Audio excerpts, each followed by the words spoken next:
Electrohomoeopathy के अध्ययन के क्रम में आज हम एनाटॉमी और फिजियोलॉजी वाले भाग में आपको मानव शरीर के 5 प्रमुख अंग 5 most important organ of the human body के बारे में स्टडी कर रहे हैं। तो पहले वाले वीडियो में हमने आपको ब्रेन के बारे में हम स्टडी किए थे। ब्रेन कहाँ होता है, ब्रेन के बारे में और उसकी कौन कौन सी इलेक्ट्रोपैथिक औषधियाँ होती हैं, कौन कौन सा उसका डिजीज होता है, क्या फंक्शंस के पहले वाले वीडियो में हमने देख लिया था।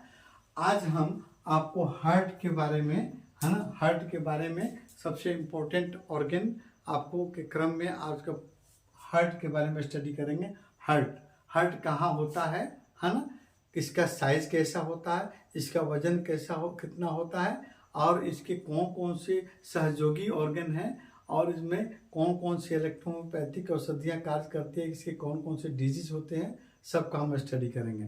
चलिए हार्ट के बारे में देखते हैं। एक संक्षिप्त रूपरेखा है, विस्तृत जानकारी के लिए आप मेरे मतलब अगले वाले वीडियो में जो हम इसके हार्ट पर बनाकर डाल चुके हैं, हार्ट की क्रिया, हार्ट पर फंक्शन कैसा होता है ना, उसका बनावट कैसा होता है, इसका वीडियो हम डाल चुके हैं, उसको आप देख सकते हैं। मेरे आपको डॉक्टर राजीव नैन केवल electro homeopathic channel, doctor Rajiv Nain के नाम से चैनल है, उसी चैनल पर आप खोलकर देख सकते हैं।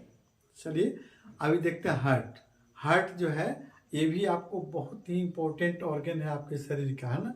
ये चेस्ट के मतलब सीने के यानी पसली के हड्डियों के नीचे, स्टर्नम के नीचे मिडिल पर्सन में, है ना, थोड़ा सा लेफ्ट साइड में ज़्यादा और राइट साइड में कम और लंग्स के बीच में स्थित होता है हार्ट, है ना। यानी हमारे चेस्ट की हड्डी रिब्स के नीचे मिडिल पर्सन में आपको स्टर्नम के नीचे दोनों लंग्स के बीच में हार्ट स्थित होता है। इसका बाएं वाला भाग कुछ ज़्यादा रहता है, बाएं साइड में कुछ ज़्यादा भाग रहता है और दाहिने कुछ कम रहता है ना। अब देखते हैं फेफड़े, ये तो फेफड़ा के मध्य में स्थित होता है। यह शंख के आकार का, है ना, शंख के आकार की संरचना होती है और इसका वजन आपको 230 ग्राम से लेकर आपको 350 ग्राम के आसपास में होता है। इसका मुख्य कार्य क्या क्या होता है ना। तो इसके पहले मुख्य कार्य को देखने के पहले देखते हैं कि इसके हार्ट के 4 चैम्बर होते हैं, है ना, 4 चैम्बर में बटा होता है हार्ट, है ना, जो आपको विभिन्न तरह की क्रियाओं में यानी गंदा रक्त को फिर कलेक्ट करना, फिर शुद्ध रक्त को मतलब शरीर के हर एक ऑर्गन में भेजना, इसका आपका काम है हार्ट का। ये एक पंपिंग मतलब मशीन के जैसे कार्य करता है और ये मिनट में आपको 60 से लेकर 100 बार आपको ये मतलब चलता है। यानी इसका पल्स रेट जो होता है 1 मिनट में 60 से लेकर 100 बार आपको धड़कता है और जितना बार धड़कता है उतना ही बार वो पंपिंग भी करता है ब्लड का, है ना। और इसका सबसे सहयोगी ऑर्गन कौन कौन होता है, आर्टरी और वेन, है ना। तो ब्लड का बायां हिस्सा जो है ना, ब्लड का बायां भाग जो है आपको आर्टरी के माध्यम से, है ना, ऑक्सीजन युक्त ब्लड को, है ना, शरीर के विभिन्न ऑर्गन में भेजने का काम करता है।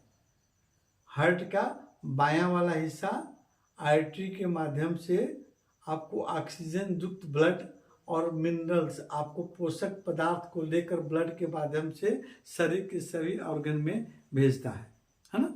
और उसी प्रकार आपका इसका राइट भाग है, दाहिना भाग है, आपके शरीर से और आपको कार्बन डाइऑक्साइड युक्त ब्लड को आपको वेन के माध्यम से कलेक्ट करता है और फिर हार्ट में आकर और फिर आपको लंग्स में भेज दिया जाता है ना। हार्ट के माध्यम से लंग्स में भेजा जाता है और लंग्स में फिर ऑक्सीजन आपको लेकर कार्बन डाइऑक्साइड को बाहर निकाल कर ऑक्सीजन को लेकर फिर ऑक्सीजन युक्त ब्लड जो है फिर हार्ट के लेफ्ट चैम्बर में आता है, वहाँ से फिर पूरे शरीर में आपको प्रवाहित किया जाता है ना।